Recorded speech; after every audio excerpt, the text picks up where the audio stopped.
this was her favorite place. Yeah, it's named after her. Okay, we're on. All right. Could you start our Facebook Live too? Yep. Just hit the blue button, we're all set. So, we're getting some great stories right now from Kyle. And then if you can turn our Facebook, turn our camera right around so we can see ourselves here. Okay, good. All right, we're on. So that's even good. So, you want to tell more stories? These are great stories. No. All right, well, let me I'm Greg Pangos, and this is Donny West, and we're here with our Greg and Donny News Show. And I'm the middle-aged, conservative, formerly employed WBY morning talk show host. And I'm the godless liberal bringing the Pelosi agenda to a live stream near you. How much time do you spend writing that stuff? I came up with it on the drive over here. There you go. Okay, that sounds good. Anyway, we're here. This beautiful brick wall you see behind us is the Imogene Theater, where the Parlor Room is one of my favorite places in all of Milton to be. It's just absolutely gorgeous. And it's, Kyle Verner is the manager. He's here. He was nice enough to let us come in and do the show here this morning. And who's the artist tonight? He is John Baird. John Baird is going to be here tonight. Do you have any tickets left? Yes, we do have okay, so our tickets. Tickets are on sale on our website. What's the website so people can? It's theimogenetheater.com. Okay, theimogenetheater.com. Yeah, so there's and they're for sale at the door as well. Okay, so you should maybe have some at the door, you think, or you think it's going to be sold out? Okay, sounds good. Are all the townspeople coming down? Jeff Snow, who usually does his little video thing. I think Jeff is he's in California right now. But what's he doing there? There's wildfires out there. He's family vacation. Oh, great place to go. Let's go to California right now. It's smoky, it's burning up. They went to Knott's Berry Farm. But all California, I'm going to Disneyland. Yeah. Okay, sounds like fun. Anyway, so there's a ton of things. In fact, we have a limited amount of time this morning because we do have the artists coming in, so we've got a lot of stuff to talk about today. But this is nice. We're actually inside. It's not noisy. We've got a little bit of street stuff outside. One of the things that we have to do, if you really want to help the Imogene and help downtown Milton, is to stop the trucks from going by the street out here, because Kyle pointed out to me one day that they actually are crumbling the mortar. And so it's a situation, if you want to save downtown Milton, one of the best things you can do. And Kyle's still here, so I've been trying to get truck weight limitations and anything I can to slow this down. And I know there's been big arguments on Facebook, there's been a lot of different things, but for a local issue, if you want to preserve your town, you got to preserve the roads in a way that people drive through slowly, and the big trucks go somewhere else. That's why they make bypasses, that's why they do all these things. So let me do a quick technical check. Katie, we're all set? So we're recording, and we've got our Facebook Live is on, you got our comments, we can punch those up. So, yeah, okay. So this is a really spontaneous kind of show. We never know exactly where it's going to go. It's, for those of you who are new to the Greg and Donny News Show, we don't rehearse this. In fact, we don't even talk about what we're going to talk about for the week, so we never really know, which makes it a lot more fun. Although he always looks at my notes before he gets such a minute. You got an issue? Where do you want to start today? I got my notes on my phone today. Oh, see, this is a different generation. Okay, so I use the old-fashioned hard copy, okay, never fails, doesn't need batteries, can't go wrong. Yeah, there we go. All right. So, we both talked about it a little bit after last week's show, and it's kind of a graphic topic, but I'd kind of like to use our platform to raise awareness on the husband stitch. Oh, you really want to start with that this early in the morning? This early in the morning. I'm going to let you explain this one. This is something I'd really like. This is controversial. I'd like us to write some sort of bill on this, because I think this is something we can really get bipartisan agreement on, that it shouldn't happen. So essentially, after women give birth, this is generally richer women, the husbands will sometimes pay the doctors to put an extra stitch in, and again, it's a little graphic, but yeah, you started this one. This makes sex more pleasurable for the man, and it's just all around. Does it though? That's supposed. Okay. If I can just... actually, I'm going to get into this, because this was originally your issue. Yes. Why don't you come on here to join us for a little bit? Because I want to get this in here. In fact, this is what I was of actually having Katie present this kind of topic. So this is our technical genius here, Katie. So go ahead and what were you saying? I'm still a little out of frame. But anyway... Well, we can swipe down a bit.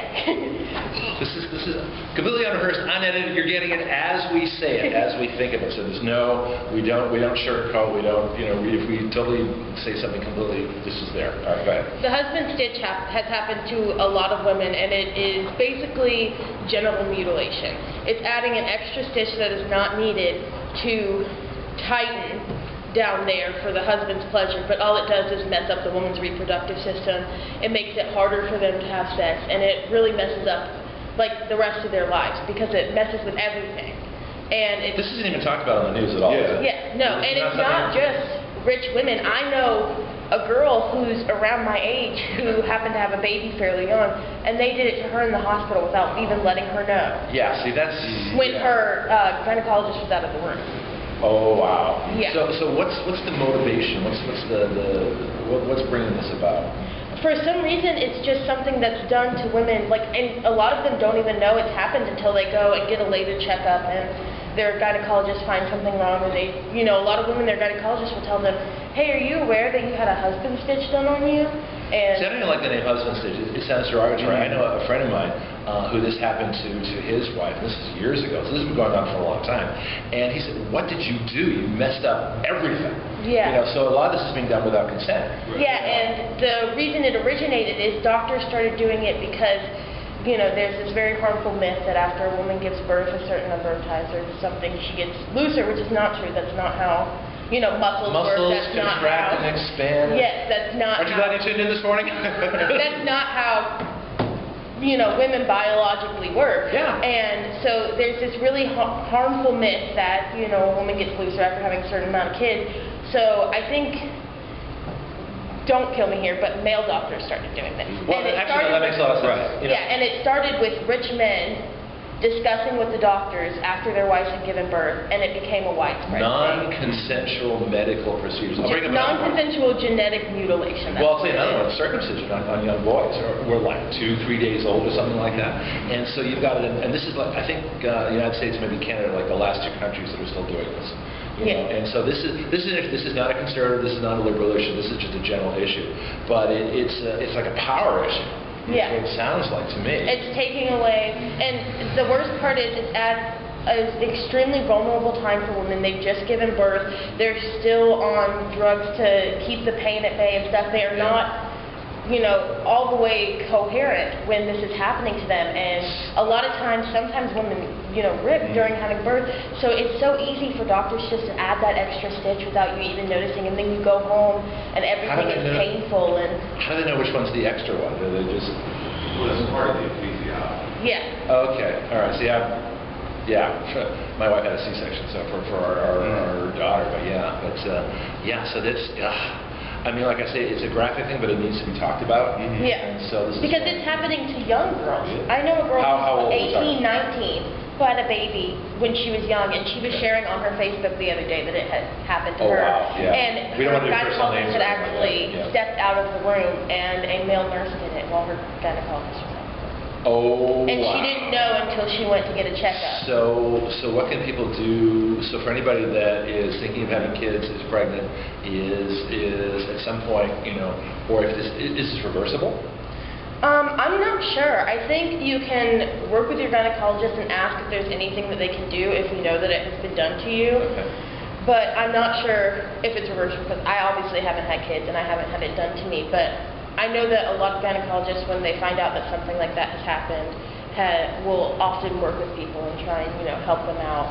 And Yeah, because that changes your, I mean, when it heals, you know, everything. yeah, and you know, when it's healing anyways, you can't feel that there's an extra stitch because everything is already hurting. You're healing from, you know, So you giving don't know life what's to about. another human being, but Is there a group that's working with this right now, or is there? I don't- Can you go for more information? I'm not sure if there's a specific group. I know a lot of women have become really active in speaking out against it and sharing their stories and stuff like that. So what I've been following has mostly been personal stories from women who have had it done to them and have had it, you know, mess up things for them. But Yeah, that's crazy. The only thing I can say is, like I say, we still have circumcision going on for young boys. Yeah. And there have been, you know, for years and years and years been advocated there's no medical reason to do this. Yeah. It's unnecessary surgery. So as much as we think we are a modern and enlightened society and we're all, you know, doing the best we can, it's really not true. yeah. There's a lot of things that are missing. What I hope That's can one. come about from raising Plus, that awareness is a of little more. it I think too you're some of those pictures. Let's get you there. what I hope can come about from like raising awareness about it is that a group will get behind it and lobby for it to become a bill or law passed saying that is, well, it's medical malpractice. You should Yeah. lose your license if you do that to Yeah. somebody. I wish it wasn't called the husband stitch though, because that. But that's how it originated, you know. I know it did, but This is a really good issue to utilize. WriteYourLaws.com. Okay.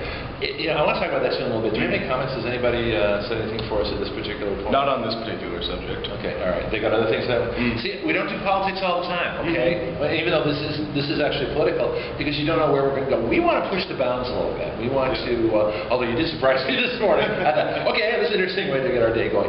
But, we're not limited. We don't have bosses. We don't have all of the corporate constrictions. There's a lot of things that we can do here that a lot of other places can't do. And so, even if you don't necessarily want to comment right now, you can always comment later. We're making a YouTube of this right now, as well as the Facebook live broadcast. So we're both going at once. So it's kind of weird seeing I get a cell phone and then the camera. Where do we look? So we're trying to put them close together. So we're actually going to balance this out a little bit. But those are some of the things that are happening. Donny, do you have any more questions on this?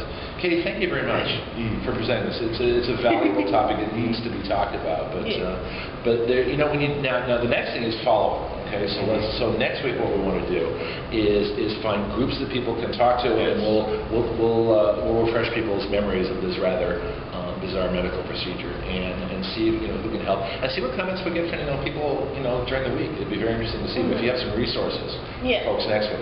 So a lot of this is an ongoing process. We're not just stopping. We don't just talk and then go away. It's just like the principle of Action Radio. The whole point was, and you were talking about, so tell me about your bill experience. We're going to change the subject a little bit here. Thanks, Katie. Appreciate it. I'll let you guys get back to the Well, that's okay. Well, no, I really appreciate your help. I mean, it's good to be able to present these things. So you slide back a bit now. We're going to kick back and get comfortable here. We're going to readjust the studio for our future broadcast. But you tried to write a gun bill, and it was difficult. I don't think it went exactly as you had planned, did it? Not really. No. Okay. I'm curious what you think of that, because I think I know what happened. But go ahead and say whatever feelings you have as far as that went. Bit difficult to explain, but well, you don't have to. Yeah, no, I will. Basically, I don't know. I figured there'd be a bit more people chiming in on it. Yeah, I thought it was easy being an Action Radio star. Rubio break. Yeah, not 100% on them. I probably could have prepared on it a little better. Yeah. It's definitely something that it takes a lot of practice. I think, and it took me a while to. I mean, I worked a year on Action Radio. Right. Action Radio was and will be again my radio show, which I had on WEBY. Instead of talk radio, where you just kind of talk about a subject, Action Radio is where we actually do something about it. And I'm still waiting to hear back from the National Radio Hall of Fame, giving my Hall of Fame update. I guess they had a big convention last week, so they weren't able to authenticate. But I'm trying to get authenticated between July 5th and July 10th. When on the air, I had a bill written on the citizenship question, whether you should ask citizenship on the census. That night, wrote up the bill, put it on writeyourlaws.com, my website. Got it to Congressman Gates 2 days later, and 3 days later, he got back to me on the air that they were looking at it, that it's gone to the Florida Department of State, it's gone to the President, the Executive, and to various places in Congress to study the question of citizenship on the census, and that's going to come back. And I want to get that authenticated. If that's the first time in radio, and probably even in Congress, that's happened. Once we get that authenticated, I'm going to be looking for a job. So that's kind of where it comes. But the thing about Action Radio, what makes it difficult is that I don't know if this is the best forum to do it. When we get to the point when we have a studio, when we have our own, by the way, Channel 3, yes, I wrote you guys, so hopefully you'll, this is the show, we're going to send you this one too. But if we get our own show, we're going to actually do call-ins, then this is better. So I think you have the right idea. I think you did everything that you could to try and present it. We certainly covered the issue, but this forum, just with the comments and the way it works, I just don't think it's a good bill writing forum. So we have to modify that a little bit. I think that'll be a lot more successful. All right. I think it was, though, in a way, overall a success, because we did get people talking. Yes, we did. And we did raise awareness that they can, in fact, make a difference. And they can write their own bills. So we may not have actually written one, but like I said, I think it was successful. I'll tell you what, I got an idea for you. You start the bill. Okay? Put the provisions that you want on it. I'll comment on those. I'll come back maybe the following week with the things that I want on it. All right. And then we can compare notes. So we can still do this. So a lot of times if it doesn't work the first time, we don't give up. No, we don't. And that's the beauty of this, because like I say, we come at this from such different points of view, because Donny being the godless communist that he is, and me being the honorable conservative. Did I characterize that wrong? Would you like to rephrase? Couldn't have said it better myself. Yeah, exactly. So that's how we do things here. It's kind of, you got an issue for us? Let's switch issues. Did I catch you mid-gulp? You did. Jeff Snow said, save downtown Milton. You want to talk a bit about that before we get into the national stuff? We actually did a little bit, but Yeah. what's your take on Milton? Well, we talked a bit about the Imogene, but I've always loved this. We're in the Imogene Theater right now. This is the Parlor Room. This is absolutely, this brickwork is spectacular. It's all, I'm sure it's hand done. This is 1912, okay? And the walls are exceptionally thick to prevent fires. There's a lot of good things going on here. How's our Facebook doing? Just a few comments saying, hey, Greg and Donny. Hey, Greg. Oh, shout outs. Yeah, we can do that too. Yes, and unfortunately we have our comments right here too. So Imogene, so downtown, yeah. So, sorry, I interrupted. Yeah, I've always liked the Imogene, but I never thought it would get to the point where actual big name entertainers were coming down. Oh, yeah. And I saw B.J. Thomas here. Yeah. Hooked on a feeling. I mean, our raindrops keep falling on my head. Our little town is growing, and I think that's great. Yeah. There's a lot. The one thing I like to do on the radio show was highlight this town. And just now, one of our commenters is a city council member of the city of Milton, and does just amazing work trying to promote downtown. So what we want are more things like this, the Imogene. We want restaurants, we want retail shops. We're gonna have a crazy hat shop, okay? Yeah. We have to have a crazy hat. I want like a top hat or something, for vintage clothing, like the vintage clothing thing and the old photographers. I mean, we have this beautiful waterfront down here. So all these wonderful things are gonna happen, but it's dependent on not widening the road out there. Okay, so you can't see, put my arm out. See big finger? Okay, that way. So Highway 90, Caroline Street is right there. It cannot be widened if you want to have it downtown. And Quinn Studer and his whole Civicon series, all the presenters that have come and said the same thing. If you want a vibrant downtown, you have to have it walkable, slow traffic, big intersections, lots of stuff to do. You need a waterfront, and you need everything that we already have. I mean, we already have everything we need to have this gorgeous historic renaissance right now. Just can't widen the road. The courthouse is going to go, and I'm thinking, a small convention area would be nice with like gourmet food shops around and things like that. We've got the park area down that people are only using now for bands on the Blackwater. There's a lot of things people can do, but it's been worked on. I mean, it's happening right now. New businesses are coming here. There's a new pub opening up across from Brew Angels where we did our show last week. So that's my take on it. This is why I want to promote downtown. This is why we're in the Imogene right now. Right. And it's a beautiful theater, but you haven't seen the Ghost yet, have you? Not yet. Okay, you got to come here at 1 in the morning. Sounds good. All right, so downtown Milton, anything else you want to talk about with that? Not really, just wanted to add, I mean, downtown Milton is very much a work in progress. Yeah. So we encourage everyone to learn about what's going on, see how you can take part in it, just invest in your town. Yeah, and do stuff here. Yeah. Go to Scoop's Ice Cream, go to Brew Angels, go to Boomerang, go They're all to terrific. the Bistro, go to all the places that are down here. Visit your downtown, and that's the best thing you can do to help it out, bring friends, bring family. In fact, I was actually trying to put together a tour, a downtown tour. We started at the Imogene, and then I'm at the Bistro, and down by the waterfront where the little person boats are, and come up by the waterfront, and there's like a boat tour company that goes and do that, then come back up and go to Boomerangs and Scoops, and then back here to the Imogene. So that's all these things are. I was tour guide for years. Yeah, so that's definitely something to talk to Mayor Meese about. Mayor Meese? What? Mayor Meese, we need you. We got a chair right here, right now. Parlor Room, Imogene Theater. You're one of my favorite teachers in middle school. Now There you my go. favorite guest. Should we say come on down on 3? 1, 2, 3. Come on down. There we go. Hey, it's pretty not bad for a reverse. Okay, there we go. So comments. How are we doing comments? And then if you don't have an issue, I have an issue. We haven't argued yet. No, we haven't. No, Hey, no this is comments. we haven't even argued yet. No, it's been fairly simple this morning. Well, we'll have to do something about that right now. Okay, all right. What do You you got? get yours, and then I gotta go. Okay, well, I actually have a lot. I have like 4 pages of notes here, and they keep building up because we keep not getting to the things that I want to get to. This is why we have to do more shows. But I'm watching the news this morning. I'm watching Fox News, of course, which is a moderately conservative source of news. I mean, they used to be conservative, but I think they're owned by Disney now, so that's going to take all the really good stuff out. Now they're going to be unfair and somewhat balanced. Anyway, what they thought originally was an aviation mechanic turns out to be a grounds guy. He's an orange cone guy. He steals an airplane, he steals an airliner up in Seattle, does loops and rolls over Puget Sound, and crashes on an island and kills himself. Now, the good news is nobody else was on board, and nobody was killed on the ground. But it's just interesting that this happened. They had the F-15s there. They were going to shoot him down if he went over a populated area. Air traffic control obviously didn't say clear for takeoff. This guy just went. Okay. The other airline was like, hey, who's this guy passing us in the turbo? Where's he going here? All right. We got to hear the transit. We got to hear the the air traffic control once they release those things. I'll tell you my big issue in a bit, but just initial reaction. What's your take on that whole thing? I hadn't heard about that, but that's wild to say the least. Yeah, okay. So let me give my problem. The first thing I noticed was I started checking for who did this, all right? And I looked through all the, about 30 different media sources. No one identified the pilot, so the first thing that wasn't a pilot. The thief, let me put it this way, the thief who stole his airplane, they didn't identify him. So being a conservative, my first thought was he's either Muslim or an illegal alien, because those are the people that his side of the aisle doesn't, like hides. You know, it's like when they made George Zimmerman of the Trayvon Martin case. They made him a white Hispanic, which is like impossible. This is the whole point of identity politics, why the left divides everybody, is because they want people into their groups, and you can't cross over groups. Imagine they said it was a white-black person.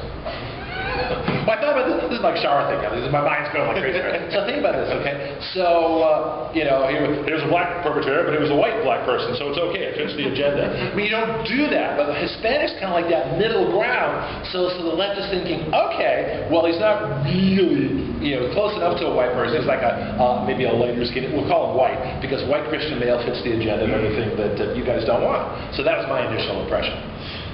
Everything you guys don't want. Well, I don't want identity politics. Yeah. I mean, I'm not too fond of identity politics myself. Then why do you do it? I don't think I do. Well, not you specifically. Right. So you're on the right side today. He's on the right. I'm on the left. We've crossed over, so we've gone to the other side of the aisle. But why? Why divide? Why does it have to be a white Christian male? Why can't it be just who it is that commits the crime? Why does it have to fit an agenda? It's like the whole gun control thing. As soon as you get a horrible, tragic school shooting, all the laws come out. Everybody starts going crazy. Oh, and then they point out whoever it was. And then if they don't fit the agenda, then they stop talking about his background. But if like the Parkland shooter were a white Christian male with whatever kind of Confederate flags was from, that's all you hear about. Okay, then you'd be blaming them, the Southern Poverty Law Center would be out, all this other stuff would be happening, but it's not, in this case, we don't know the identity, so my speculation is, what are they hiding? Well, first of all, the idea that everyone is out to get white Christian males, that's ridiculous. I mean, yeah, I'll give you, identity politics are stupid, it's a big mistake of the left, but really, white Christian males are not that oppressed in our society. Oh, excuse me. Oh boy, yeah. Well, no, because white Christian males are the only group you can make fun of. You're a white guy. I don't know if you're Christian or not. You're like godless communist a minute ago. but the point is that, yeah, it's the last group in society you can make fun of. If you look at the commercials, white Christian guys are always the idiots. You don't see them making fun of Buddhists. You don't see them making fun of any other religion, certainly not Muslims. You don't see a lot of things, and women are always experts on the commercials. That's all the whole thing we should talk about at some point is portrayal, because media stereotypes, that used to be one of the biggest claims of the folks of Martin Luther King and the Civil Rights Movement. Media stereotypes. Okay, so this kind of stuff is happening all the time, and now it's happening to basically white guys who always look like idiots, in the commercials. And so you never see a black guy looking like an idiot. It doesn't, because that would be against the agenda. But this is the way it seems to be going. All right, more comments on that? Because I got more. What do we got? Just a bunch of emojis. Oh, come on. You guys can be more, look, if we can be dramatic, you can be dramatic. All right, yeah. So identity politics, what do y'all think? Kamala Harris, one of the most corrupt politicians ever to walk the face of the earth, who got her start because of Willie Brown, way back when, that plucked her out of obscurity and made her whatever office she went in, and sort of has risen up from there. Oh, I hope she runs for president. Oh, she's going to be such a disaster. That, and my favorite person, what's her name? Alexandria Ocasio-Cortez. Okay, first of all, 3 names is not going to work anymore. It's Alexandria Cortez. She's getting more than her fair share. Okay, fair share for names is 2. Everybody gets 2 names. All right, you don't get more than that. All right, she wants 3 names. She's not paying her fair share. She's overdoing her fair share. 2 names, Alexandria Cortez. That's it. Is this something you've been thinking about all week? No, I thought, because you always hear the left, all you're saying is, well, she says it too. You got to pay your fair share. So I'm going to say to her, Alexandria Cortez, you need your fair share of names. 2. That's all you get. Alexandria Cortez. That's it. Talking about the real issues this morning. This is a serious issue. Right. This is name recognition. You just got too many names. I can fit that on a bumper sticker. You need 2 of them. I bet you that's just going to happen. Okay, you have 2 bumper stickers. You have Alexander Ocasio-Cortez. So you're going to have this big log. You have 2 bumper stickers that they have to go together. What do you think? I really stumped you this morning, haven't I? You are not, you know. Did I wake you up too early or something? No, but I imagine if you bring What? I imagine if you're bringing her up, you're wanting to talk about the Ben Shapiro thing, aren't you? Oh, That's I haven't quite finished my airplane thing. I think there was one more thing I wanted to talk about. I wanted to relate to gun control because, of course, everything does. Right. And then we'll get to Ben Shapiro. Then we'll get to yes. And actually, I did have that Alexander Cortez. See, I even wrote that myself. Look, 2 names. See, Alexandria Cortez. That's all she gets. 2 names. All right. In fact, but the biggest problem with the airplane thing and the way it relates to gun control, which I hate that term, gun control. I mentioned that before. Whoever thought that was brilliant, I hate you, because I can't think of a gun rights, gun something. There's no term that encapsulates gun freedom. Maybe gun freedom. I might do that. I don't think of gun rights because guns don't have rights. People do. Okay, but I'll work on my it's the one that stumped me for years. But anyway, you think about this. Here's a person who went through the background checks, okay, who went through whatever psychological stuff, whoever was allowed on the ramp to actually, do the orange cone thing. I've always wanted to do that, by the way. Do you can we have any orange cones around? Ever see that scene in an airplane? Oh yeah. Yeah, right, where the 747 goes right through the plane glass. Okay, that's that guy. He's the one who did it. He's the one that brought him in and left turn and right turn. Here we go. Sorry. Anyway, but that's what happened. That's who he is. So with all the best security, with all the best background checks, with everything else that happened, okay, he still got in and did that. And the same thing happens with these tragic murders. Despite all your best background checks and everything like that, you can still have problems. And that's why they had the military, they had the F-15s there, they had air traffic control, cleared the whole area, and they did all the other things that they did to keep it safe. So not only do you have to have the background ahead of time, but you can't use that, and then if that doesn't work, you can't say, we need more background, we need to take more rights, we need to emphasize, we need to restrict gun owners even more. That's not the right thing. You need stuff on the other side, which would be, to my regard, law-abiding gun owners, carry, be armed, be ready for a situation. And so that's how I see it. I don't necessarily disagree. I mean, yeah, with this particular guy, the powers that be definitely dropped the ball. All right, but why is gun control focusing so much on taking rights away from, this is continuation of our discussion last time, why is it focusing on so much on taking away and not allowing people their own self-defense and their own protection and their own self-preservation? I mean, this is another thing where if they would all listen to me, I'd tell my Democratic counterparts, drop this issue. Okay. Or at least dial it back. Okay, but that's actually a good point. So why... I'm thinking you might. I don't know if this hearing because I'm trying to use you might want to speak up just a tiny little bit. Yeah, I was just about to say. Yes, Katie. In that case, yeah. All technical things are graciously appreciated. Yeah, but say that again because I think you're making a good point. I would, if they were listening to me, I would tell my Democratic counterparts drop this issue. Why? First of all, it's a losing issue. The average American ardently supports the Second Amendment. Yeah. And of course, we talked last week. I do support regulations to an extent. But that's why I want to see what you want to put into a bill, because we're going to sort of go over that. And then we'll get people's opinions. We'll post the bill on our, and that's what we should do. We should post the bill on our page. And as we're building it, we'll take comments on the Facebook page. Oh, I like this idea. Yeah. Okay, so go ahead. I'm sorry. Where was I? I don't know. Oh, yeah. So, that's all part of my plan, by the way. That's completely intentional. So, like I said, I think this is just something that's turning people off. And these midterms, as important as they are, in my opinion, we can't afford to lose. And this is one of those losing issues. And I don't know if this is the hill we should choose to die on. That's a bad metaphor for a gun bill, but anyway. So you got me there. See, you gotta remember, I'm used to doing a show at 6 in the morning. This is like sleeping in for me. See, my young college friend here isn't even awake till like 2 in the afternoon. So this is why I think our afternoon shows do better for you. So I have to readjust your sleep intervals here. So we get like more coffee, just get bigger and bigger or something like that.